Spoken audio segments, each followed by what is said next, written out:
Avec un sourire narquois, son amant alpha m'a versé de l'eau dessus et a dit à voix haute, « C'est moi le nouveau qu'elle a choisi. Je suis le nouveau père de tes enfants. » C'est ce qu'il a dit juste avant de me vider un verre d'eau glacée sur la tête, devant ma femme, mes amis et mes putains d'enfants. Je suis resté là, dégoulinant, les poings serrés, le cœur battant comme un tambour de guerre, tandis que ma femme, Amanda, était assise au bord de la piscine dans sa petite robe d'été rouge, les jambes croisées, sirotant sa sangria comme si de rien n'était. Elle n'a pas bronché, ne m'a pas défendu, n'a même pas eu l'air surprise. Le type. Il était bâti comme un influenceur Instagram accro aux stéroïdes. Arrogant, bronzé, et souriant comme si tout cela n'était qu'une grosse blague. C'est moi qu'elle a choisi, mec. Tu n'étais qu'un bouche-trou. Quelque chose a cédé en moi. Je n'ai pas réfléchi, je n'ai pas bougé consciemment. Les 8 minutes suivantes furent un brouillard rouge. Mes poings, ses cris. Amanda hurlant, arrête. Tu gâches tout. Je lui ai brisé la mâchoire, les côtes. J'aurais brisé le temps lui-même si cela avait pu effacer ce moment.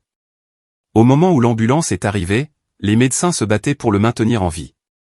Et Amanda, elle me regardait de haut comme si j'étais le méchant. Il m'a fait ressentir quelque chose. Quelque chose que tu ne m'as pas fait ressentir depuis des années. C'était son excuse. Pas désolée, pas honteuse, juste lassée. Comme si tout ce que nous avions construit, notre maison, notre famille, était jetable. Mais ça n'a pas commencé là. Non. La trahison pourrissait sous la surface depuis des mois. Je ne l'ai simplement pas vue jusqu'à ce qu'elle explose lors d'un barbecue dans mon propre jardin. 3 semaines avant l'incident dans le jardin, les choses semblaient déjà bizarres. C'était dans la façon dont Amanda avait arrêté de m'embrasser pour me souhaiter bonne nuit. La façon dont elle avait commencé à détourner l'écran de son téléphone quand elle envoyait des messages. Comment elle avait soudainement des « soirées entre filles » tous les jeudis, sans jamais en poster une seule photo. Même pas un faux selfie de groupe. Juste le silence. Je l'ai remarqué. Bien sûr que je l'ai remarqué. Mais je me suis convaincu que ce n'était rien. Que nous étions juste fatigués, occupés, mariés. Puis j'ai trouvé les talons rouges. Ils n'étaient pas neufs, mais ils n'avaient pas été portés depuis des années. Pas depuis ce voyage à Miami quand nous étions encore amoureux. Amanda les détestait. Disait qu'ils lui faisaient mal aux pieds.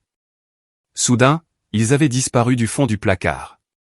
Le soir même, elle est rentrée tard. Le rouge à lèvres bavé, les cheveux en bataille comme si elle avait couru à travers un orage. Elle m'a dit qu'elle était avec Kelsey et les filles, qu'elles avaient dansé. Je lui ai demandé pourquoi elle n'avait pas envoyé de message. Elle a souri. Mon téléphone était mort, mais son téléphone était chaud dans son sac quand elle est passée à côté de moi, complètement chargé. Le lendemain, j'ai vérifié notre compte iCloud partagé. Je n'en étais pas fier, mais quelque chose au fond de mes tripes, quelque chose de primal, me disait que la vérité était proche. Les messages ne montraient pas grand-chose. Elle était prudente, mais elle avait oublié les photos. Une a attiré mon attention, un selfie flou dans le miroir. Amanda dans notre salle de bain, portant ses talons rouges. Et derrière elle, la main d'un homme, des doigts épais, un poignet tatoué, posé sur sa hanche nue comme s'il la possédait. Je n'ai pas respiré, j'ai juste fixé l'image. Elle avait pris cette photo dans notre maison, dans notre salle de bain, pendant que j'étais probablement en bas à coucher les enfants ou à réparer sa voiture comme un mari stupide et loyal. Je voulais croire que ce n'était pas réel, que c'était peut-être une vieille photo. Que quelqu'un l'avait peut-être modifiée. Mais l'horodatage a anéanti tout l'espoir qui me restait, pris il y a 2 nuits, 23h42. Pendant que je dormais, elle avait été dans notre lit après ça, blottie dans mes bras, me chuchotant qu'elle m'aimait. Je ne l'ai pas confrontée tout de suite. Il m'en fallait plus. Le jeudi suivant, elle a dit qu'elle sortait à nouveau, les cheveux bouclés, les talons rouges aux pieds, cette même robe, celle avec le dos nu qu'elle prétendait ne plus oser porter. Cette fois, je l'ai suivie. Elle n'est pas allée chez Kelsey. Elle est allée dans un hôtel et j'ai regardé, garé assez loin pour ne pas être vu, un SUV noir s'arrêter et l'homme de la photo du miroir en sortir, souriant comme un loup. Elle a sauté dans ses bras comme une adolescente, a enroulé ses jambes autour de lui, a ri. Puis ils ont disparu à l'intérieur. Je suis resté assis là pendant des heures, immobile, froid, vide. Ce n'était pas seulement de la trahison. C'était la prise de conscience que tout, les années, les dîners de famille, les blagues entre nous, ne signifiaient rien pour elle. Elle était déjà à lui, de corps, d'esprit, et peut-être même de cœur. Mais l'amour ne consiste pas à verser de l'eau sur la tête de votre mari devant ses enfants et à se proclamer le nouveau père. C'était la guerre, et la guerre était imminente. Je n'ai pas dormi cette nuit-là. Je suis resté allongé dans le noir, à regarder le ventilateur de plafond tourner comme si le monde se moquait de moi. Quand Amanda est rentrée sur la pointe des pieds vers 3 heures du matin, pieds nus et fredonnants, j'ai fait semblant de dormir. Elle se déplaçait avec précaution, lentement, comme une voleuse retournant sur une scène de crime dont elle pensait s'être tirée d'affaire. Elle s'est glissée dans le lit à côté de moi, sa peau était froide. Je pouvais sentir son odeur sur elle. C'était la goutte d'eau qui a fait déborder le vase. Le lendemain matin, je me suis déclaré malade et j'ai emmené les enfants chez ma sœur. J'ai dit à Amanda que nous rendions visite à la famille. Elle n'a même pas demandé quelle famille. Elle a à peine levé les yeux de son téléphone pendant qu'elle envoyait des messages à Dieu sait qui. Probablement à lui. Je l'ai regardé et j'ai vu quelqu'un que je ne reconnaissais pas. La femme que j'avais épousée, elle avait disparu. Celle-ci, elle avait les yeux morts et un sourire narquois, comme si elle pensait jouer à un jeu dont je ne connaissais pas les règles. Mais je les connaissais. Je connaissais toutes les putains de règles maintenant. J'ai appelé Kelsey plus tard dans la journée. La meilleure amie d'Amanda. Elles étaient inséparables, et je pensais que je pourrais peut-être obtenir une sorte de vérité, quelque chose de logique. Kelsey a marqué une pause quand je lui ai posé la question, puis a murmuré, « Tu ne l'as pas appris de moi, Ethan, mais Amanda voit quelqu'un qui s'appelle Troy. Elle l'a rencontré à la salle de sport il y a quelques mois. Il n'est pas ton genre. » Qu'est-ce que ça veut dire? Il est bruyant, arrogant, riche, je suppose. Il conduit une Maserati, il se prend pour un putain de mâle alpha. Mâle alpha. Cette expression a résonné dans ma tête comme un coup de feu. Et soudain, tout s'est éclairci. L'intérêt soudain pour le fitness, le nouveau parfum, les talons rouges, les nuits tardives, les yeux morts. Elle ne se contentait pas de me tromper. Elle me remplaçait. Et Troy, il n'était pas juste une distraction. Il était son plan B et merde, peut-être même son plan A. Depuis le début. Je suis resté sur cette information pendant des jours. J'ai laissé cette information pourrir en moi, comme une écharpe dans l'âme. Je la regardais me mentir en face, je la regardais m'embrasser sur la joue avant de quitter la maison pour aller grimper sur un autre homme. Elle avait l'audace de m'apporter du café le matin, de dire qu'elle m'aimait, de faire un câlin aux enfants pour leur dire bonne nuit comme si elle ne brûlait pas tout derrière notre dos. Alors, j'ai pris une décision. J'ai invité tout le monde pour un barbecue dans le jardin. Les amis d'Amanda, mes amis, les voisins, même Kelsey. Je lui ai dit que c'était pour fêter la promotion que je n'avais pas eue. Elle a souri et a dit, « Enfin, tu fais quelque chose d'amusant. » Je n'ai rien dit. Je l'ai laissé porter cette robe d'été rouge. Je l'ai laissé se coiffer, se maquiller, jouer à l'épouse dévouée. Je m'occupais du grill pendant qu'elle flottait dans le jardin avec son verre, bavardant, riant, mentant. Puis, à 17h30 précise, je l'ai vu, Troy, marchant dans l'allée comme si elle lui appartenait. Chemise ouverte, lunettes d'aviateur, chaîne en or rebondissant sur sa poitrine bronzée comme s'il sortait d'un clip vidéo. Amanda l'a vu et elle n'a pas paniqué. Elle a souri, du genre de sourire que je n'avais pas vu depuis des années. Le genre qu'elle me réservait quand nous étions jeunes, fous et encore amoureux. Maintenant, il lui appartenait. J'ai senti quelque chose se fissurer dans ma poitrine, comme le dernier os qui maintenait mon monde en place. Troy est entré dans le jardin, m'a regardé droit dans les yeux et a levé son verre comme si nous étions de vieux amis. Et c'est là que c'est arrivé. Le moment qui a tout changé. Il s'est approché d'Amanda, l'a embrassée sur la joue devant tout le monde et a dit, « Ton gamin enfin invité. » Il lui a fallu du temps pour accepter que je suis le nouveau père de ses enfants. Puis il s'est tourné, a levé son verre au-dessus de ma tête et l'a vidé. Froid, collant, lentement.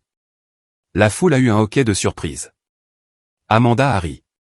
Et moi. J'ai vu rouge. Je ne me souviens pas avoir pris la décision de bouger. Il n'y a eu aucun moment de réflexion, aucune hésitation, juste l'instinct. De la rage pure. Mon corps a pris le dessus avant que mon esprit ne rattrape son retard. Le verre a glissé de ma main et s'est brisé sur la terrasse. Le son s'est à peine enregistré. Tout ce que je pouvais voir, c'était son visage suffisant. Ses mains toujours enroulées autour de la taille d'Amanda. Ses yeux, amusés, divertis, fiers. Mon poing a heurté sa mâchoire avant que quiconque ait eu le temps de réagir. Il a reculé en trébuchant sur une chaise de terrasse. Je l'ai suivi.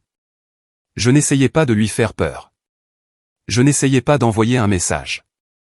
Je voulais le blesser, l'effacer. Mes phalanges se sont fendues contre ses dents. Du sang a éclaboussé le béton. Quelqu'un a crié. Peut-être Amanda. Peut-être quelqu'un d'autre. Je m'en fichais. Il a essayé de se relever. Je l'ai frappé dans les côtes, encore et encore. Le son de ses gémissements ne m'a pas ralenti. Il m'a alimenté. Une paire de mains a attrapé mes épaules, essayant de m'arracher à lui. Je les ai repoussés. Un autre coup de poing, cette fois au nez. Je l'ai entendu se casser, un bruit sec et humide. Il a finalement cessé de bouger. Les gens criaient. Les téléphones étaient sortis. Quelqu'un a appelé une ambulance. Je n'entendais pas les mots, juste du bruit. Un bourdonnement flou. Et Amanda, elle ne pleurait pas. Elle ne se précipitait pas vers Troyes. Elle me hurlait dessus. Mais qu'est-ce qui ne va pas chez toi? Je me suis tourné vers elle, le visage tordu d'incrédulité.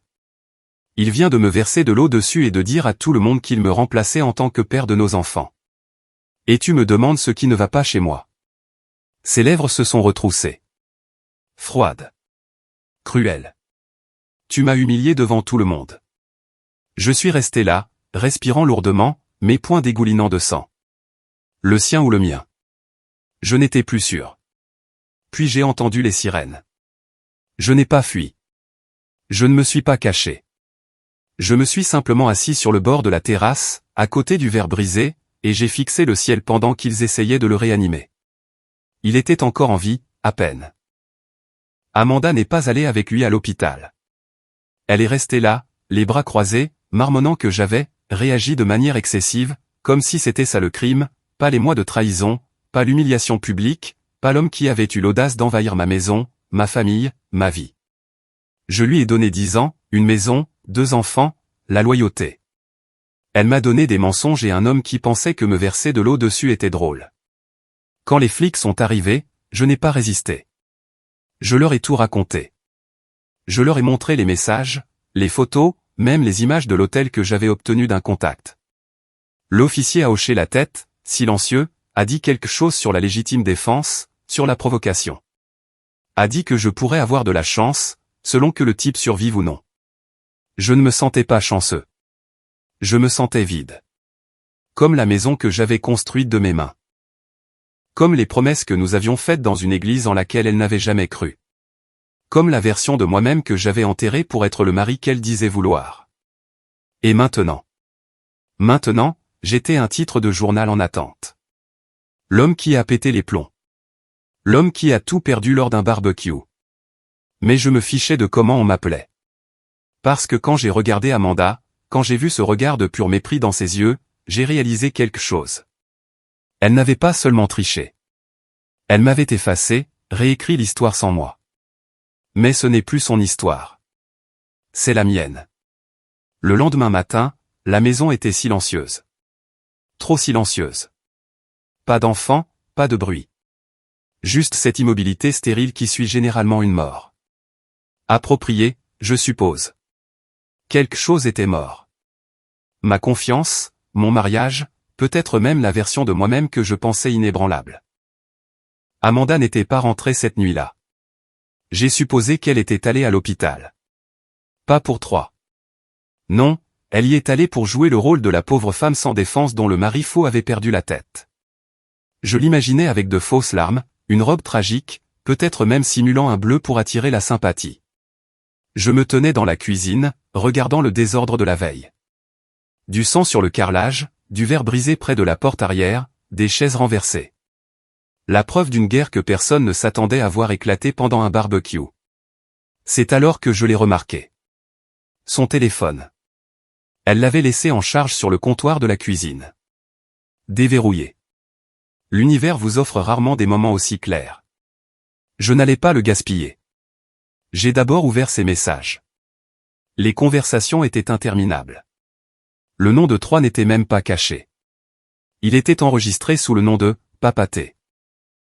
Rien que ça a failli me faire jeter le téléphone à travers la pièce. J'ai lu des choses qu'aucun homme ne devrait jamais avoir à lire. Des choses qu'elle lui disait et qu'elle ne m'avait même jamais murmurées en 10 ans de mariage. Et le pire, ce n'était pas seulement physique.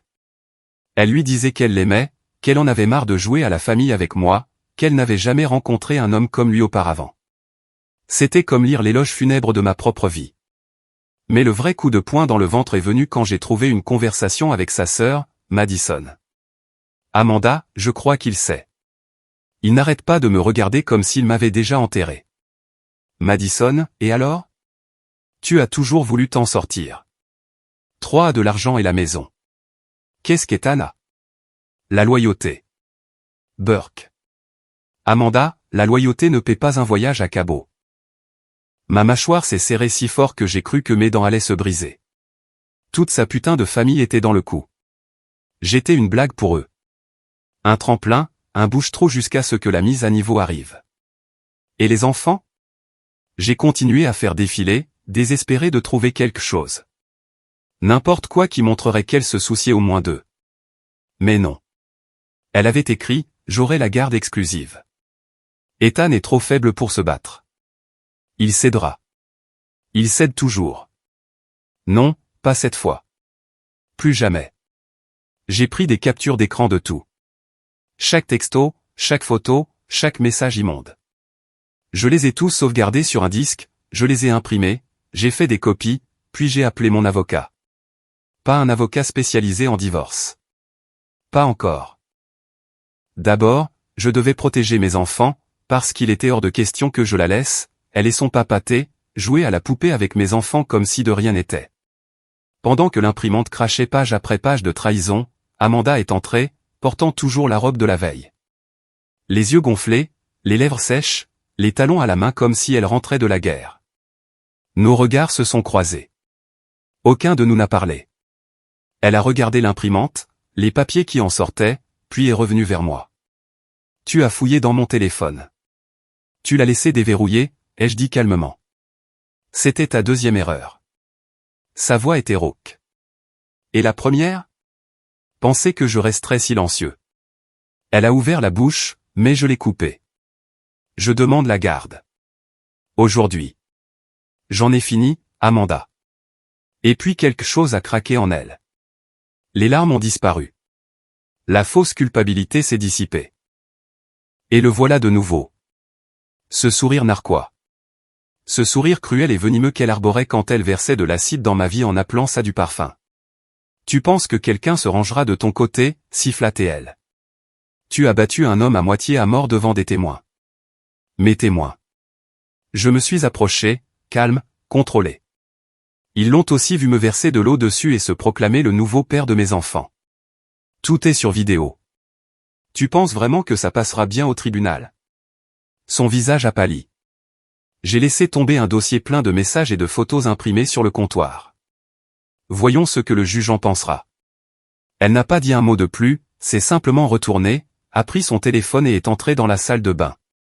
Je suis resté là dans le silence, entouré d'un millier de morceaux de mon mariage brisé, et pour la première fois depuis des mois, j'ai ressenti quelque chose comme la paix. Ce n'était pas fini. Mais maintenant, j'avais le contrôle. Les jours suivants furent un tourbillon de documents judiciaires, de réunions avec mon avocat et d'appels avec ma sœur, qui avait accepté de garder les enfants plus longtemps. Je ne voulais pas qu'ils voient la maison comme ça, ni qu'ils la voient elle. Amanda a essayé de jouer la carte du calme au début. Elle n'a pas supplié, n'a pas pleuré, juste un calcul froid derrière chaque mot. Elle a proposé la garde partagée comme si nous divisions tranquillement une location de vacances et non la vie de nos enfants. Elle pensait que je céderais, comme toujours. Mais cette fois, j'avais la vérité et une colonne vertébrale. Au 4e jour, son masque a commencé à se fissurer. Elle a commencé à envoyer des notes vocales au milieu de la nuit, prétendant être désolée. Je ne sais pas ce qui m'a pris. Ça ne devait pas se passer comme ça. Tu n'étais pas là pour moi émotionnellement. Le manuel classique du manipulateur. Des justifications déguisées en excuses. Je n'ai pas répondu. Puis elle a changé de tactique. Les menaces. Si tu portes ça devant les tribunaux, je leur dirai que tu es violent. Que tu as des problèmes de colère. Tu as agressé quelqu'un, Ethan. J'ai enregistré chaque appel, sauvegardé chaque message. C'était du gaslighting de manuel, et je n'allais pas tomber dans le panneau à nouveau. Une semaine plus tard, mon avocat a déposé la demande officielle de garde. J'avais tout. L'adultère, la violence psychologique, les preuves. Le juge m'a accordé la garde exclusive temporaire, en attendant une audience formelle. C'est là qu'Amanda a craqué. Elle s'est présentée à ma porte à minuit, martelant comme une folle. Le mascara coulait sur ses joues. « Tu ruines ma vie !» a-t-elle crié. « Tu te prends pour la victime ? Tu es pathétique. Il m'a donné tout ce que tu ne pouvais pas. » Je n'ai même pas sourcillé.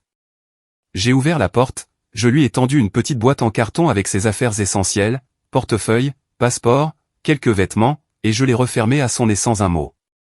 Le lendemain matin, elle a appelé Madison. Je l'avais mise sur écoute, bien sûr. Je l'ai sous-estimé, dit-elle, paniquée. Il n'est plus le même. Il n'est plus faible. Madison a simplement ri. Et alors ? Sors les larmes. Dis au tribunal qu'il était abusif. Ils te croiront. Mais ils ne la croiraient pas. Pas cette fois. Pas avec chaque mensonge déjà documenté. Pas après qu'elle m'ait ouvertement trompé avec un homme qui m'avait insulté devant mes enfants, m'avait versé de l'eau dessus comme si j'étais un déchet, et s'était déclaré le nouveau père pendant qu'elle riait. Son dossier était une épave en feu avant même d'avoir quitté la gare. 3, lui, était toujours en convalescence. Côte cassée, pommette fracturée, hémorragie interne. Ils ont gardé le silence, espérant probablement que je serais trop distrait par le divorce pour porter plainte. Mais je n'en avais pas encore fini. 2 jours après l'embuscade ratée d'Amanda à la maison, j'ai envoyé un email anonyme à l'employeur de Troy, contenant la vidéo de son arrivée ivre chez nous, l'agression, toute la scène. Il s'est avéré que Troy était en probation pour une accusation d'agression antérieure. Il a perdu son emploi ce vendredi-là. Amanda a perdu son plan de secours. Maintenant, elle m'appelait constamment. Soudain, j'étais redevenu l'amour de sa vie. Je lui manquais. Les enfants lui manquaient. On peut aller en thérapie, a-t-elle offert. Repartir à zéro. À zéro. Après qu'elle ait laissé cet homme m'humilier dans ma propre maison devant nos enfants, et qu'elle ait ri. Je lui ai envoyé un seul texto. Tu as fait ton choix. Maintenant, vis avec. Et je le pensais. Parce que pour la première fois depuis longtemps, j'avais les idées claires. Elle ne méritait pas le pardon. Elle méritait le silence. Il y a eu un silence de près de 2 semaines après ça. Plus d'appels, plus de visites surprises, plus de fausses excuses ou de menaces déguisées en inquiétude. Je pensais qu'elle avait peut-être enfin compris que le chapitre avec moi était terminé, que j'avais fermé le livre, l'avais verrouillé et jeté la clé en enfer. Puis est arrivée la citation à comparaître. Amanda essayait de se battre pour la garde exclusive. Quelle audace! Mon avocat m'a appelé à la seconde où les documents ont été déposés. Son argument, instabilité émotionnelle, agressivité. Elle se servait de la bagarre avec Troy, la présentant comme de la violence domestique. Même si l'homme n'était pas son mari, n'était pas invité, et n'avait certainement pas été agressé sans provocation. Mais Amanda était passée à la politique de la terre brûlée. Elle se peignait en victime, postant en ligne sur sa fuite d'un mariage contrôlant, sur sa reconstruction après des années de silence. Elle a même posté un selfie avec une fausse larme à l'œil et une légende qui disait, parfois, les personnes qui semblent les plus sûres sont les plus dangereuses. J'avais envie de hurler. À la place, j'ai envoyé les captures d'écran à mon avocat. Nous étions prêts. L'audience était fixée au vendredi matin. Je portais un costume bleu marine. Amanda portait du blanc. Bien sûr. Elle avait l'air soignée, innocente, comme si le maquillage pouvait couvrir ses mensonges. Troy ne s'est pas montré. Pas de surprise. Aux dernières nouvelles, il avait déménagé en Arizona pour récupérer. Ou peut-être juste pour se cacher. Amanda a parlé la première. Sa voix était douce, tremblante. Elle a parlé de peur, de manipulation, de la façon dont elle s'était perdue dans le mariage. Elle se faisait passer pour une prisonnière. J'ai observé attentivement le visage du juge. Il écoutait, mais n'y croyait pas. Pas entièrement. Puis ce fut mon tour. Je n'ai pas haussé la voix. Je ne l'ai pas insulté. J'ai simplement remis le dossier, les photos, les messages, les vidéos, les registres de l'hôtel, l'audio d'elle et de Madison riant de m'utiliser, les rapports d'hôpital, même une déclaration de témoin de Kelsey, qui avait finalement décidé que trop c'était trop et avait dit la vérité. C'était terminé avant même d'avoir commencé.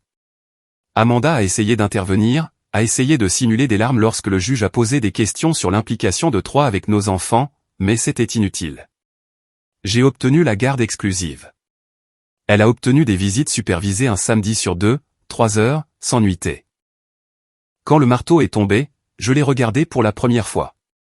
Son visage n'arborait pas de sourire narquois, pas de suffisance, pas de supériorité, juste un regard vide. La défaite. Après, elle a essayé de m'approcher dans le couloir. « Ethan, s'il te plaît. On ne peut pas laisser ça se terminer comme ça. » Je me suis tourné vers elle, calme. « Non, c'est comme ça que toi, tu y as mis fin. » Puis je suis parti. Plus d'hésitation. Plus de morceaux de moi à lui donner. Quand je suis rentré à la maison, les enfants regardaient la télé, blottis sur le canapé. Je me suis assis entre eux, je les ai serrés contre moi, et j'ai respiré pour ce qui m'a semblé être la première fois depuis des années. Et quelque part au fond de moi, un poids s'est levé. Il ne s'agissait plus de vengeance. Il s'agissait de liberté. Et j'étais enfin pleinement entré dans la mienne. Cela fait 6 mois maintenant. La maison est de nouveau calme, mais pas de cette manière creuse et misérable qu'elle avait juste après que tout ait explosé. C'est paisible, chaleureux, le genre de silence que l'on gagne après avoir traversé le feu et y avoir survécu. Les enfants s'épanouissent.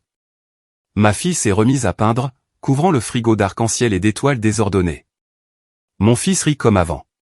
Plus besoin de marcher sur des œufs à cause de la tension. Plus besoin de voir leur mère chuchoter dans mon dos ou sortir en douce pendant que je faisais semblant de ne pas remarquer. Ils ne posent pas de questions sur Troy. Ils posent à peine des questions sur Amanda. Et quand ils le font, je leur dis la vérité, mais pas toute la vérité. Pas encore. Un jour, ils sauront. Un jour, quand ils seront plus âgés, je leur donnerai l'histoire complète, toutes les pages. Mais pour l'instant, ils ont juste besoin de leur père, entier. Quant à Amanda, elle envoie toujours un message occasionnel. Toujours d'un ton différent. Un jour, c'est le regret. Le lendemain, le blâme. Certains jours, elle prétend que rien de tout cela n'est arrivé. D'autres, elle agit comme si j'avais ruiné sa vie. Elle n'a jamais vraiment appris ce qu'était l'amour. Pas le vrai. Pas celui pour lequel on se bat quand c'est difficile. Elle n'a jamais fait que courir après l'adrénaline, l'attention, l'illusion du contrôle. Je ne réponds plus. Pas par colère, par indifférence. Elle ne vit plus ici. Ni dans cette maison, ni dans ma tête. Ni dans mon avenir. Ce que j'ai appris, c'est simple. N'ignorez jamais votre instinct. Ne laissez jamais la loyauté devenir votre propre nœud coulant. Et ne restez jamais, au grand jamais, silencieux quand quelqu'un commence à vous effacer. Je lui ai tout donné. Elle l'a donné à un étranger avec des tatouages et un abonnement à la salle de sport. Elle pensait que je la supplierais, que je m'effondrerais, que je deviendrais la coquille vide dont elle avait besoin pour se sentir puissante. Mais je ne l'ai pas fait. Je me suis relevé, non pas pour lui prouver qu'elle avait tort, mais pour me souvenir de qui je suis. À tout homme qui ressent ce froid changement dans son foyer, faites attention. L'amour ne devrait pas venir avec des mensonges. Le respect ne flirte pas dans votre dos. Et une vraie partenaire ne laisse jamais un autre homme vous verser de l'eau dessus et se proclamer le père de vos enfants pendant qu'elle reste là à sourire. On ne revient pas de ça. On n'essaie pas de réparer. On laisse ça derrière soi et on construit quelque chose de plus fort, de plus sage, de réel. Je ne suis plus l'homme qu'elle a essayé de briser. Je suis meilleur, plus fort, plus vif, et je ne laisserai plus jamais personne me prendre ça.